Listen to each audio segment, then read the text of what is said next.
சௌத்ரி சரண் சிங் ஜூலை 28, 1979 முதல் ஜனவரி 14, 1980 வரை ஜனதா கட்சியின் சார்பாக இந்தியாவின் பிரதமராக இருந்தார். திரு சரண் சிங் அவர்கள் 1902ஆம் ஆண்டு உத்தரப்பிரதேசத்தின் மீரட் மாவட்டத்தில் உள்ள நூர் என்ற கிராமத்தில் ஒரு நடுத்தர விவசாய குடும்பத்தில் பிறந்தார். 1923இல் அறிவியலில் இளங்கலை பட்டமும் 1925இல் ஆக்ரா பல்கலைக்கழகத்தில் முதுகலை பட்டமும் பெற்ற அவர் சட்டத்துறையிலும் பயிற்சி பெற்று காசியாபாத்தில் வழக்கறிஞர் தொழிலை மேற்கொண்டார். 1929இல் மீரட் இடம்பெயர்ந்த சௌத்ரி சரண் சிங் பின்னர் காங்கிரஸ் கட்சியில் தன்னை இணைத்துக் கொண்டார். 1937இல் சப்ராலி தொகுதியில் இருந்து உத்தரப்பிரதேச சட்டமன்றத்திற்கு முதலாக தேர்ந்தெடுக்கப்பட்டார். மேலும் 1946, 1952, 1962, 1967 ஆகிய ஆண்டுகளிலும் அதே தொகுதியில் போட்டியிட்டு வெற்றி பெற்றார். 1946இல் பண்டிட் கோவிந்த் பல்லப் பந்தின் அரசாங்கத்தில் அவர் நாடாளுமன்ற செயலாளராக பொறுப்பேற்று வருவாய், மருத்துவம் மற்றும் பொது சுகாதாரம், நீதி, தகவல் போன்ற பல்வேறு துறைகளில் பணியாற்றினார். ஜூன் 1951இல் அவர் மாநில அமைச்சரவையில் அமைச்சராக நியமிக்கப்பட்டு நீதி மற்றும் தகவல் துறைகளின் பொறுப்பு அவருக்கு வழங்கப்பட்டது. 1954இல் டாக்டர் சம்பூர்ணானந்தின் அமைச்சரவையில் வருவாய் மற்றும் விவசாயத்துறையில் அமைச்சராகவும் பொறுப்பேற்றார். 1959இல் அவர் பதவி விலகிய போது வருவாய் மற்றும் போக்குவரத்து துறையின் பொறுப்பை வகித்துக் கொண்டிருந்தார். திரு சி.பி. குப்தாவின் அமைச்சரவையில் அவர் உள்துறை மற்றும் விவசாயத்துறை அமைச்சராக பணியாற்றினார். திருமதி சுதேசா கிருபாலின் அமைச்சரவையில் திரு சரண் சிங் அவர்கள் விவசாயம் மற்றும் வனத்துறை அமைச்சராகவும் பணியாற்றினார். 1965இல் அவர் விவசாயத்துறையை விட்டு விலகி உள்ளாட்சித்துறை பொறுப்பை ஏற்றுக்கொண்டார். 1967 பொது தேர்தலுக்கு பிறகு சௌத்ரி சரண் சிங் அவர்கள் தனது ஆதரவாளர்களுடன் காங்கிரஸில் இருந்து விலகி ஜன காங்கிரஸ் என்ற ஒரு அமைப்பை ஏற்படுத்தினார். பின்னர் சௌத்ரி சரண் சிங்கை தலைவராக கொண்ட ஜன காங்கிரஸ் உட்பட ஒட்டுமொத்த எதிர்கட்சிகளும் ஒன்றிணைந்து சம்யுக்த வித்யாக் தளம் என்ற அமைப்பை உருவாக்கினர். 1967ஆம் ஆண்டு ஏப்ரல் 2ஆம் தேதி அவர் உத்தரப்பிரதேசத்தின் முதலமைச்சராக பொறுப்பேற்றார். 1968ஆம் ஆண்டு டிசம்பரில் பாரதிய கிராந்த் தளம் என்ற புதிய கட்சியை உருவாக்கி அந்த நிறுவன உறுப்பினர்களில் சௌத்ரி சரண் சிங்கும் ஒருவராக இருந்தார். அதன் பிறகு அவர் 1969இல் உத்தரப்பிரதேசத்தில் நடைபெற்ற இடைக்கால சட்டமன்ற தேர்தலில் போட்டியிட்டு வெற்றி பெற்றார்.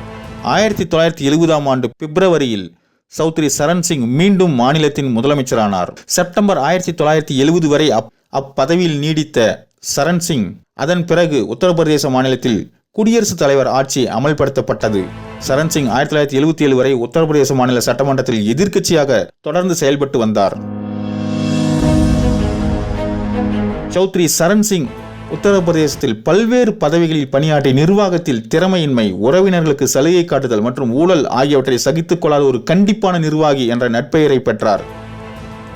திறமையான நாடாளுமன்றவாதியாகவும் யதார்த்தவாதியாகவும் இருந்த சரண் சிங் தனது சொல் ஆற்றலாலும் உறுதியான நம்பிக்கையுடனும் செயல்படும் துணிச்சலுக்கும் பெயர் பெற்றவர். உத்தரப்பிரதேசத்தில் நில சீர்திருத்தங்களின் முதன்மை சிற்பியாக திகழ்ந்தார். கிராமப்புற கடனாளிகளுக்கு பெரும் நிவாரணம் அளித்து 1939ஆம் ஆண்டு கடன் மீட்பு மசோதாவை உருவாக்குவதிலும் இறுதி செய்வதிலும் சரண் சிங் முக்கிய பங்காற்றினார். உத்தரப்பிரதேசத்தில் அமைச்சர்கள் அனுபவித்து வந்த சம்பளங்களும் பிற சலுகைகளும் கடுமையாக குறைக்கப்படவும் அவரது முன்முயற்சியே காரணமாக இருந்தது.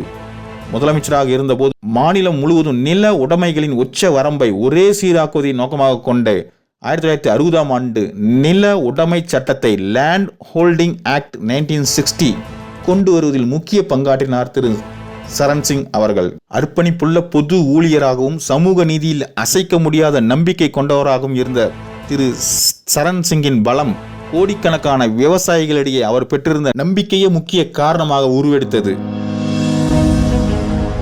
1974ஆம் ஆண்டில் சௌத்ரி சரண் சிங் தேசிய அளவில் அனைத்து எதிர்க்கட்சிகளையும் ஒன்றிணைக்க முயற்சி செய்து பாரதிய லோக் தளம் என்ற கட்சியை உருவாக்குவதில் வெற்றி பெற்றார். 1977ஆம் ஆண்டில் தேசிய அளவில் ஜனதா கட்சியை உருவாக்குவதில் முக்கிய பங்காற்றியவர்களில் சரண் சிங்கும் ஒருவர்.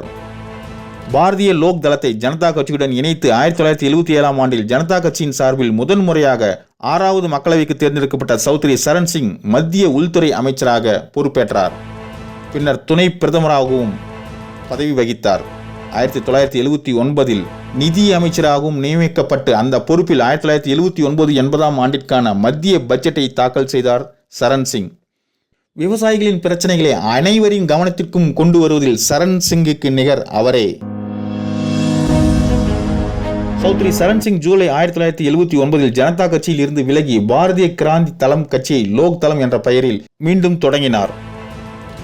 1979 ஜூலை 15 அன்று அப்போதைய பிரதமர் மொரார்ஜி தேசாய் பதவி விலகியதை தொடர்ந்து பல கட்ட ஆலோசனைகளுக்கு பிறகு அப்போதைய குடியரசுத் தலைவர் டாக்டர் நீலம் சஞ்சீவ ரெட்டி சரண் சிங்கை அடுத்த ஆட்சி அமைக்குமாறு அழைப்பு விடுத்தார்.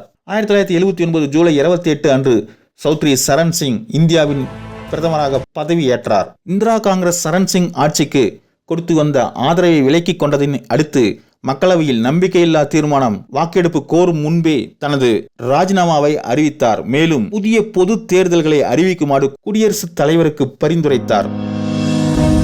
அதன் பின்னர் 1980 7வது மக்களவைக்கும் 1984 8வது மக்களவைக்கும் தொடர்ந்து தேர்ந்தெடுக்கப்பட்டார் சௌத்ரி சரண் சிங். சௌத்ரி சரண் சிங் ஒரு எளிமையான வாழ்க்கையை வாழ்ந்தார். மேலும் தனது ஓய்வு நேரத்தை வாசிப்பதிலும் எழுதுவதிலும் செலவிட்டார். அபாலிஷன் ஆஃப் ஜமீன்தாரி, அதாவது ஜமீன்தாரி ஒழிப்பு, கூட்டுறவு விவசாயம் ஓர் ஆய்வு, இந்தியாவின் வறுமையும் அதன் தீர்வும், விவசாயிகளின் நில உடைமை அல்லது தொழிலாளர்களுக்கு நிலம் மற்றும் ஒரு குறிப்பிட்ட குறைந்தபட்ச அளவுக்கு கீழே நிலப்பிரிவினையை தடுத்தல் போன்ற பல புத்தகங்களையும் கட்டுரைகளையும் எழுதியிருக்கிறார். கிஷான் திவாஸ் என்று அழைக்கப்படும் தேசிய விவசாயிகள் தினம் இந்தியாவின் 5வது பிரதமரான திரு சௌத்ரி சரண் சிங் அவர்களின் பிறந்தநாளை குறிக்கும் வகையில் ஒவ்வொரு ஆண்டும் டிசம்பர் 23 அன்று கொண்டாடப்படுகிறது. சௌத்ரி சரண் சிங் 1987 ஆண்டு மே 29 அன்று காலமானார். விவசாய சமூகத்தின் மேம்பாட்டிற்காக அவர் மேற்கொண்ட முயற்சிகளின் காரணமாக புதுடில்லியில் உள்ள அவரது நினைவிடம் கிஷான் காட் என்று பெயரிடப்பட்டுள்ளது. சௌத்ரி சரண் சிங் அவர்களுக்கு பாரத ரத்னா விருது இந்திய அரசால் வழங்கப்பட்டுள்ளது. चौधरी चरण सिंह मरणोपरांत उनके पौत्र श्री जयंत चौधरी